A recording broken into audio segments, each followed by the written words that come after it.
Hello hello, bienvenue sur Et si on avançait, le podcast qui te tire vers le haut. Je suis Marielle, experte en productivité et online business manager. Ma mission, aider les entrepreneurs et les porteurs de projets débordés à retrouver clarté, efficacité et sérénité dans leur chaos. Dans ce podcast, je marie conseils pratiques et introspection pour t'offrir des déclics, te guider vers une productivité authentique et te soutenir dans la quête de tes objectifs les plus fous. Alors installe-toi bien et bonne écoute! Bienvenue dans ce nouvel épisode de podcast dans lequel je suis ravie de vous retrouver comme à mon habitude. Petit rappel du contexte de cet épisode. Aujourd'hui, je voulais vous partager un retour d'expérience sur la planification sur 3 mois. Pour rappel, avant, je planifiais surtout des objectifs annuels que j'essayais de découper, même si ça me prenait 2 mois ou je découpais ces objectifs sur toute l'année sans forcément fonctionner trimestre par trimestre. Exemple concret, je me fixais un montant de chiffre d'affaires annuel et j'essayais de l'atteindre tout au long de l'année sans forcément scinder mon objectif en plusieurs étapes très précises. Mais j'avais souvent des objectifs annuels et puis je faisais le bilan à la fin de l'année. Mais si vous avez écouté l'épisode 156 du podcast qui s'appelle Planifier une année alignée et impactante en 4 étapes, vous savez que j'ai décidé de changer de méthode et d'essayer vraiment de fonctionner trimestre par trimestre. Mais quand je parle trimestre par trimestre, c'est pas juste un objectif annuel et puis je vais mettre des sous-objectifs chaque trimestre pour pouvoir les atteindre.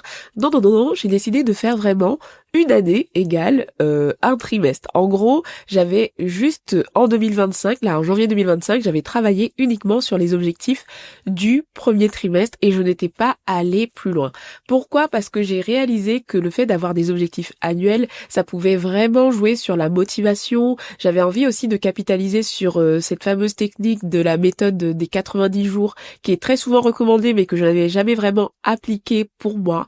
Et donc, j'ai pu la tester au premier trimestre. Si vous n'avez pas encore écouté l'épisode 56, vous pouvez l'écouter soit à la suite de cet épisode ou l'écouter maintenant pour vous mettre dans le bain et comprendre ce que j'ai fait. Mais j'avais envie de prendre le temps de revenir sur cette méthode puisque au moment où j'enregistre cet épisode de podcast, le premier trimestre de l'année 2025 vient de s'écouler. Je suis restée fidèle à cette méthode et j'avais vraiment envie de partager avec vous ce qu'il en ressort.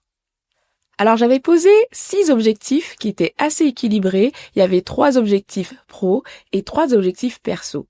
En termes de bilan global, on va dire que j'ai atteint 4 objectifs sur 6, ce qui est déjà pas mal, tout en sachant qu'il y en a un qui est reporté, un qui est vraiment non atteint et un que j'ai plutôt modifié. Donc il est quand même atteint mais c'est juste que j'ai changé, j'ai modifié l'objectif. Vous allez mieux comprendre quand je vais vous expliquer. L'un de mes premiers objectifs professionnels, c'était de gagner en régularité sur la publication sur mes 2 projets. Donc les 2 projets Et si on avançait et projet OBM. J'avais une fréquence de communication qui était actée et durant tout le trimestre, j'ai réussi à la tenir. Donc ça, c'est réussi. Je suis très très très contente. Le but derrière cet objectif, c'était à la fois de continuer à être visible, de générer des nouveaux leads. Et donc les buts secondaires qui étaient liés à cet objectif ont également été atteints puisque je crois que j'ai commencé l'année avec 220 personnes sur le compte projet OBM. Aujourd'hui, on est à 360 personnes. Je trouve que c'est une petite croissance, mais vu la niche, c'est quand même assez intéressant. Et puis sur ma liste email aussi, j'ai pris des nouvelles personnes via Et si on avançait. Donc je me dis que ça a porté ses fruits. J'ai non seulement été régulière, mais les objectifs qui étaient derrière cet objectif-là sont également atteints. Donc je suis ravie.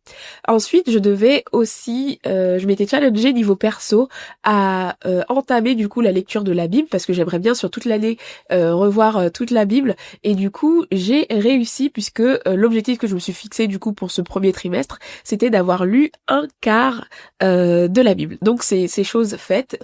Ensuite, il y avait un challenge désencombrement dans ma vie perso. Je voulais désencombrer, en gros faire un gros ménage de printemps, faire le tri dans ma maison parce que ça faisait longtemps que j'avais pas fait un gros tri et j'ai pu trier les objets de quasiment toutes les pièces de la maison et je suis trop contente parce que j'ai réussi à le faire au premier trimestre, ce qui fait que j'ai entamé du coup le printemps avec cette charge en moins et avec vraiment une sensation de nouveauté. Donc je suis trop contente d'avoir pu faire ça. Et puis le quatrième objectif que j'ai atteint également, mais qui n'était pas exactement celui-là initialement, en réalité, si vous vous rappelez bien, pour celles et ceux qui ont déjà écouté l'épisode 156, j'avais prévu de sortir une nouvelle offre pour Et si on avançait, parce que j'avais retiré toutes mes offres du marché et actuellement, sur Et si on avançait, il n'y a pas d'offre à proprement parler, même si je fais des prestations ponctuelles, des interventions par-ci et par-là. Mais si vous arrivez sur mon site web, aujourd'hui, je ne peux rien vous proposer, et ce qui est quand même nul, quoi. Et du coup, je voulais travailler sur ça au premier trimestre. Sauf que le terrain, la réalité, quand j'ai commencé à créer du contenu avec régularité, en fait, il y a eu comme un engouement du côté de projet OBM et je trouvais ça tellement dommage de ne pas surfer sur ça. J'avais tout le temps des messages, c'est quand que les portes réouvrent, c'est quand que tu rouvres les portes de projet OBM, j'ai envie d'intégrer projet OBM. En fait, le marché et le terrain me montraient par plein de signes. Je voyais, en fait, il y avait tout qui convergeait vers le fait de tout simplement prioriser la réouverture des portes de projet OBM en termes d'action commerciale sur le trimestre. C'est-à-dire que je m'étais dit que sur le trimestre, j'allais pas faire beaucoup d'actions commerciales et donc la seule action commerciale, c'est-à-dire de vente que j'allais faire, ça allait être la sortie de cette nouvelle offre pour Et si on avançait. Mais en cours de route, je crois que c'est fin juin, j'ai décidé de ne pas sortir l'offre d'Et si on avançait. En plus, plus je commençais à creuser l'offre pour Et si on avançait, plus j'étais perdue, plus je n'avais plus la paix en fait de sortir cette offre-là.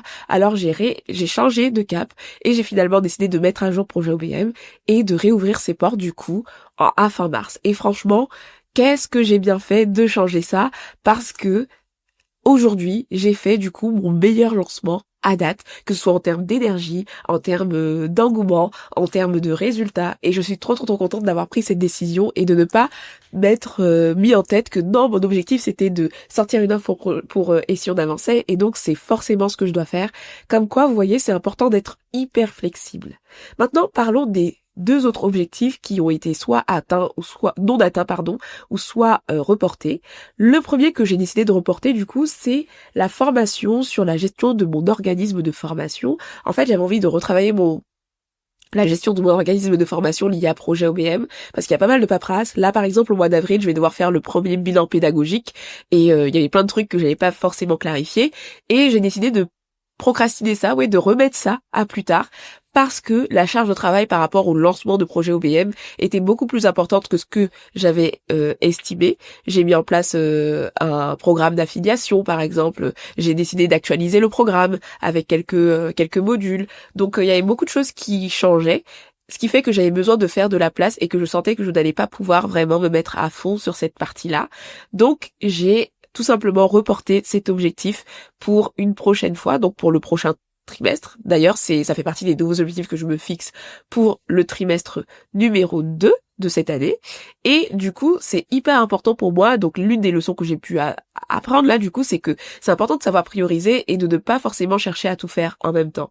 Sur le papier, c'était intéressant de travailler dessus parce que à l'époque, je ne faisais rien de particulier sur projet OBM dans les objectifs que j'avais fixés. Mais au final, comme je faisais en parallèle un lancement, du coup ça faisait un peu trop sur projet OBM. Alors j'ai préféré me focus sur l'action commerciale, le développement, la mise à jour du programme, ce qui était plus cohérent à ce qui était demandé en fait sur le marché, et donc je n'ai pas hésité à enlever cet objectif qui n'était plus pertinent.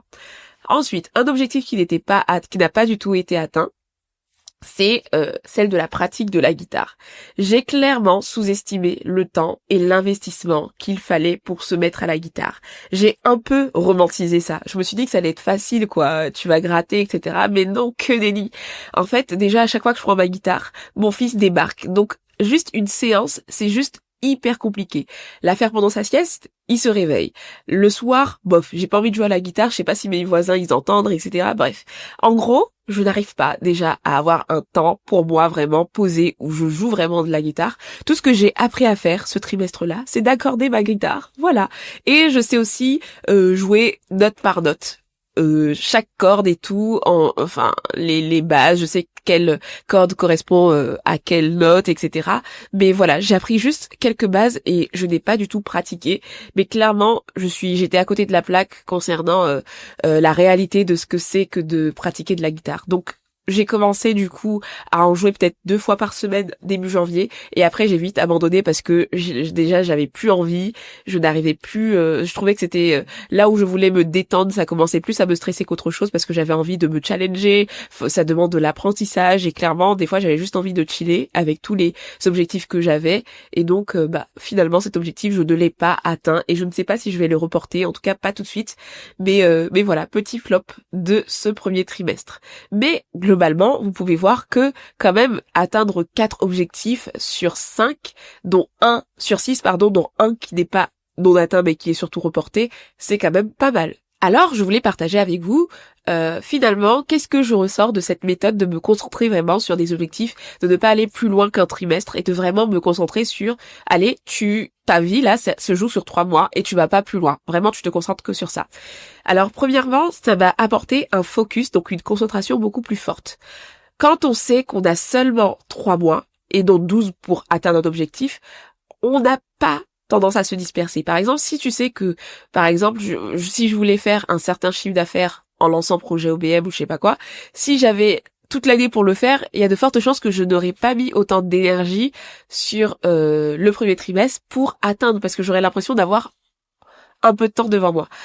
Quand on a du temps, on a tendance aussi du coup à s'éparpiller, parce que du coup on a le temps de voir venir les choses, on va créer des trucs qui sont à côté, on va s'investir dans d'autres sujets, etc. parce qu'on sait que c'est un objectif annuel et du coup l'échéance n'est pas proche, donc on a plus de probabilité de se disperser. Alors que là, comme je savais que ma deadline était dans 3 mois, en fait je suis vraiment concentrée sur des actions clés, des objectifs précis, et vraiment il y a plein de choses que je n'ai pas touchées, alors que c'était tentant, par exemple d'optimiser mon site web, de faire plein de trucs à côté qui seraient intéressants mais qui pourtant n'étaient pas en mode 80-20, et ça m'a du coup vraiment permis d'être focus. Deuxième chose aussi, c'est que ça m'a vraiment motivée, c'est-à-dire que là j'ai vraiment l'impression d'avoir vécu ce qu'on appelle un momentum, c'est-à-dire que je sentais qu'il y avait un élan parce que la deadline était proche, c'était pas trop long, c'était pas trop court, et je sentais que j'étais en train de travailler sur des trucs qui avaient du sens, et que ce soit pour le désencombrement de ma maison, que ce soit pour tous les objectifs que je me suis fixés, j'ai pris énormément plaisir à les atteindre, en fait, à mettre en place ces actions pour y arriver à la date butoir que je m'étais fixée. Et donc fixer une deadline à fin mars m'a clairement donné un cadre clair qui était réaliste, et j'ai pas eu du coup des moments où je me suis dit je vais voir ça plus tard, de procrastination, etc. parce que j'avais vraiment une deadline qui était fixe, et je me suis donné en fait pour pouvoir atteindre tout ça.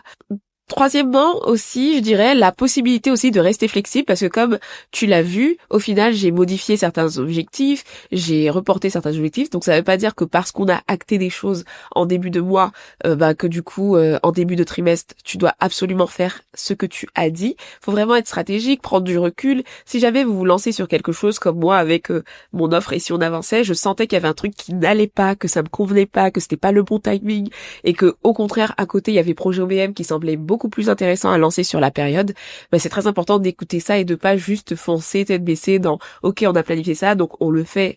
La planification n'a pas à être rigide, parce que si la réalité autour de vous montre que vous devez aller sur autre chose, il faut pouvoir être assez flexible pour rebondir et aller sur autre chose. Aussi, c'est important d'être flexible, parce que moi, sur ce trimestre, il y a eu plein d'imprévus, plein de choses que je n'avais pas prévues. Exemple, il y a un contrat qui s'est terminé, et j'avais pas prévu que ce contrat se termine, une mission en tant qu'OBM, j'avais pas prévu que cette mission se termine. Typiquement, il a fallu que je rebondisse en plein dans le trimestre, donc c'est aussi pour ça que le lancement de projet OBM avait un enjeu particulier, que du coup, il y a des choses que j'ai dû réajuster, j'ai pas pu me focus sur l'organisme de formation parce que j'ai cherché plutôt une nouvelle mission.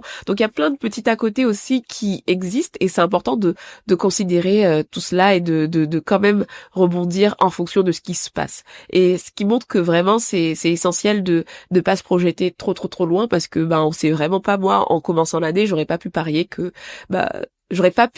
sur ce premier trimestre, vraiment. Il y a eu plein de surprises. Certes, j'ai atteint mes objectifs, en tout cas 4 sur 6, mais il y a eu quand même des surprises, et vraiment il y a même eu du coup le gros changement, du coup pas de nouvelle offre pour essayer en avancer, mais du coup une réouverture des portes, et tout ce qui s'ensuit. Ça en début d'année, j'avais pas du tout en tête ça. Donc c'est très important d'être quand même à l'écoute de ce qui peut changer. Ce que j'ai testé aussi, c'est de ne pas me mettre de pression sur le chiffre. typiquement pour le lancement de projet OBM, je m'étais quand même donné un nombre de clients que j'aimerais, mais je me suis vraiment concentrée sur le plan d'action. Comme je vous l'avais expliqué, j'avais vraiment à cœur de me mettre des objectifs qui ne me mettent pas de pression, de me concentrer sur les actions, même si je suis les chiffres à côté. Par exemple, dans mes suivis mensuels d'indicateurs, je vais avoir mon nombre d'abonnés, le taux d'ouverture de mes listes email, mon chiffre d'affaires et tout. Je vais suivre les chiffres, je ne vais pas faire l'autruche. Mais je vais pas me dire, par exemple, ce trimestre-là, je vais faire tant de CA. Je vais plutôt me concentrer du coup sur les actions. C'est ce que j'ai fait du coup pour ce trimestre. Et quelle surprise, parce que j'ai fait l'un des meilleurs chiffres d'affaires, mon meilleur chiffre d'affaires trimestriel de toute ma carrière. Donc ça montre aussi, ça vient confirmer que c'est pas forcément le fait d'avoir un objectif chiffré qui change tout, mais que beaucoup de choses se jouent sur le plan d'action qu'on met en place pour atteindre cet objectif chiffré. Donc c'est vrai que ne pas avoir de pression en fait sur le chiffre, ça m'a beaucoup aidé, mais de continuer à les suivre aussi à côté, ça m'a permis de rester lucide. Mais j'ai vraiment kiffé me concentrer juste sur le plan d'action, faire le plan d'action le plus à la hauteur des potentiels chiffres que j'aimerais atteindre, de penser, au lieu de penser chiffre d'affaires, de penser peut-être plutôt au nombre de vies que je souhaite impacter. Et vraiment ça j'ai kiffé de pas me mettre de pression là-dessus sur ce trimestre-là. Et puis je trouve que du coup tout ça, le tout permet une progression plus rapide. Je sais que je suis du genre un peu lente parfois parce que j'aime beaucoup organiser, j'aime beaucoup planifier, j'aime beaucoup réfléchir. En fait, je suis vraiment très introspective et des fois ça peut vraiment ralentir niveau business parce que quand on est entrepreneur, on doit pouvoir rebondir rapidement, on doit pouvoir s'adapter, on doit pouvoir prendre des décisions rapidement. Et c'est vrai que le fait de me dire que je joue beaucoup de choses sur un trimestre, ça m'a vraiment permis de me mettre en mouvement tout de suite. Je me suis pas dit que j'ai toute l'année pour y arriver, je me suis dit allez, je donne tout sur 3 mois. Et c'est ce que je vais me dire d'ailleurs pour ce deuxième trimestre. Et j'aime finalement énormément me dire que je suis en train de vivre 4 années en 3. Bien sûr, ces 4 années ne vont pas avoir la même saveur. Typiquement, cette année-là, cette nouvelle année, c'est ce deuxième trimestre du coup. Ça va être un peu plus... ça va être différent, c'est le printemps. J'imagine que la troisième année va être un peu plus chill parce que ce sera l'été. Mon fils aura des vacances, donc je vais devoir ralentir mon activité. Donc c'est clair que chaque année n'aura pas la même saveur. Mais en tout cas, j'aime vraiment l'idée de me dire que, voilà, je fais des resets tous les 3 mois et je me relance. Je trouve ça vraiment formidable. Donc, vous l'aurez compris, c'est 100% validé pour moi et j'en tire vraiment pas mal de bénéfices. Alors, comment je vais aborder du coup le deuxième trimestre? Je vais tout simplement continuer sur ma lancée. Je repars avec la même logique de planification sur 3 mois, donc pas plus et pas moins. Juste ce qu'il faut, du coup, ça veut dire que sur avril, mai, juin, je vais avoir des objectifs qui sont très précis. Pour ce deuxième trimestre, il y a des objectifs qui vont revenir, comme tout simplement le fait de lancer une nouvelle offre pour Et si on avançait. Je trouve que c'est important parce qu'encore sur cette page, il y a de l'engouement, vous êtes là à m'écouter, vous avez besoin d'aide sur votre organisation, mais aujourd'hui, je n'ai rien à vous proposer parce que je réfléchissais beaucoup à ce que je pouvais vous proposer qui pouvait répondre à un besoin réel, etc. Et c'est vraiment une question qui me taraude par rapport à l'évolution du marché, par rapport à tout ce qui peut se faire. Je pense que mon perfectionnisme est en train de prendre le dessus aussi. Et là, sur ce trimestre, je veux vraiment me challenger à enfin accoucher d'un truc à vous proposer pour celles et ceux qui veulent aller plus loin et pas se contenter du contenu gratuit, qui veulent améliorer leur organisation concrètement et tout. Donc, je veux travailler sur ça. Cet objectif, donc, sera reporté, du coup, sur ce trimestre numéro 2. Et puis, travailler aussi sur projet OBM, la structuration de l'organisme de formation. Justement, comme l'échéance du bilan pédagogique est au 31 avril, je vais profiter de ce mois d'avril, du coup, pour tout simplement restructurer projet OBM, la partie administrative, la partie organisme de formation, ce qui est beaucoup plus logique que de l'avoir fait du coup au premier trimestre parce que l'échéance pour le bilan pédagogique tombe bien, il est au début du trimestre 2, donc je vais m'y atteler avec mon assistant lors de ce deuxième trimestre. Et puis, il va y avoir bien sûr d'autres objectifs pour ce trimestre numéro 2. J'ai envie de travailler sur mon temps d'écran parce que je trouve qu'il a vraiment explosé en ce début d'année. Alors bien sûr, il y a plusieurs choses qui jouent parce que maintenant, je fais la programmation de mes contenus via Instagram parce que mon assistant ne peut plus le faire via MetaSuite parce que sur MetaSuite, on peut pas programmer avec de la musique. Enfin bref, plein de petites choses en fait que j'ai commencé à faire sur mon téléphone parce que les outils sur ordi ne sont plus pertinents, etc. Donc, mais ça justifie pas le nombre d'heures d'écran que j'ai actuellement. Vous savez, j'ai un enfant et j'ai vraiment envie de lui montrer que il y a un monde au-delà des écrans et vraiment j'ai envie de travailler sur ça, ce trimestre-là, de vraiment réduire mon temps d'écran, d'être plus consciente de ce que je fais. Donc ça va être l'un de mes focus. Faire plus d'activités du coup sans écran, c'est un autre objectif. Je trouve que les deux vont ensemble, mais j'ai voulu séparer parce que du coup justement très souvent j'ai essayé de ne pas être sur mon portable, mais très souvent je me retrouve à pas savoir quoi faire. Alors du coup on m'a offert récemment un kit pour faire de la peinture, j'aimais bien faire le dessin. Aussi le truc qui me perturbait c'est que la guitare, je voulais que ce soit une activité sans écran, mais typiquement la guitare j'utilise ce qu'on appelle du coup j'utilise YouTube pour les cours. Donc du coup au final j'étais encore une fois devant un écran et moi ce que j'aimerais faire c'est vraiment des activités où je n'ai pas à avoir un écran, donc que ce soit les balades sans téléphone portable, les dessins, la lecture, des choses simples quoi, mais j'ai envie de que ce soit encore plus présent sur ce deuxième trimestre. Et puis toujours côté perso, j'ai envie d'organiser et vivre 2 escapades ressourçantes avant fin juin. Donc quand je parle d'escapades ressourçantes, c'est tout ce qui est j'aime trop faire des week-ends en famille et tout. Il y en a déjà un de planifier quelques jours et tout au mois d'avril et je vais encore en prévoir je pense durant les ponts du mois de mai, mais voilà. Des petites escapades qui font du bien parce que du coup entre le premier trimestre qui était quand même assez intense, la sortie de projet OBM, en tout cas le lancement de projet OBM, je ressens le besoin de souffler un peu plus sur ce deuxième trimestre tout en étant quand même proactive parce que va y avoir la sortie de cette nouvelle offre pour et si on avançait. Et puis je crois que en termes d'objectifs pro, j'en ai pas parlé, mais je vais aussi me concentrer sur projet OBM. Ce sera du coup le fait de générer plusieurs leads, donc de faire grandir la communauté pour pouvoir aussi peut-être réouvrir les portes, réouvrir quelques places. Fin juin me serait vraiment une opération vraiment très très simple si je vois qu'il y a de la demande. Mais surtout, je vais me concentrer sur le fait de faire grandir la communauté de projets OBM parce que je vois que la demande est forte, je vois que ça aide et j'ai envie voilà de booster un peu tout ça. Donc voilà un peu les objectifs du trimestre 2. Deadline fin juin, je suis excitée de faire tout ça et comme vous le voyez aussi, j'aime bien avoir autant d'objectifs pro que des objectifs perso parce que je trouve que les deux vont ensemble et je trouve que ce trimestre, je trouve excitant que ce soit pour l'aspect pro ou l'aspect perso. Alors on arrive à la fin de cet épisode de podcast. N'hésite pas à me dire ce que tu as pensé de mon retour d'expérience. Comment tu organises tes années? Est-ce que tu as encore des objectifs annuels? Est-ce que tu fonctionnes en trimestre? Est-ce que tu fonctionnes mois par mois? Est-ce que cette méthode te parle? N'hésite pas à me faire un retour. Si tu apprécies cet épisode de podcast ou même le podcast en général, tu le sais que ce qui l'aide à se faire connaître, c'est de le mentionner quelque part, soit de le partager, soit de prendre le temps de le noter sur la plateforme sur laquelle tu l'écoutes. Et en tout cas, ça me fait toujours plaisir d'avoir vos retours, que ce soit en message privé sur Instagram ou alors en retour d'email. Ça me fait hyper plaisir d'échanger avec vous sur tout ce que je peux partager ici. J'espère que vous êtes ravis de ce nouvel épisode du podcast et je vous remercie de m'avoir écouté jusque-là. Prenez bien soin de vous et je vous donne rendez-vous pour un prochain épisode. Ciao, ciao!